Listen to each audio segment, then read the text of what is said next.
පිස්සුවක්ද මේ වැස්සේ මෙහෙම යන්න? ඔයාගේ ජීවිතේ තත්පර ගාණකින් ඉවර වෙන්න පුළුවන්. වැස්ස වෙලාවිට පාරවල් මර උගුල් වෙනවා.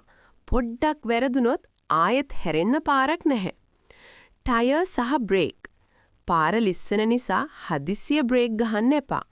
ABS තිබ්බත් නැතත් දුර තියා වේගය පාලනය කරන්න. දෘශ්‍යතාව. වැස්සට හෙල්මට් වීසරය මීදුමෙන් වැහෙනවා. අනිත් වාහනවලට ඔයාව පේන්නේ නැහැ. ඒ නිසා අනිවාර්යෙන් හෙඩ්ලයිට් දාලා යන්න. තෙල් සහ ලිස්සන දේවල්. වැස්ස පටන් ගත්ත ගමන් පාරේ තියෙන තෙල් උඩට එනවා. ඒ වෙලාවට තමයි පාර වැඩියෙන්ම ලිස්සන්නේ. වංගුවලදී පරිස්සම් වෙන්න. පරක්කු වුණත් කමක් නැහැ. පන පිටින් යන එකයි වටින්නේ. මේ වීඩියෝ එක ඔයාගේ බයික් පදින යාළුවන්ටත් ෂෙයා කරන්න. පරිස්සමෙන්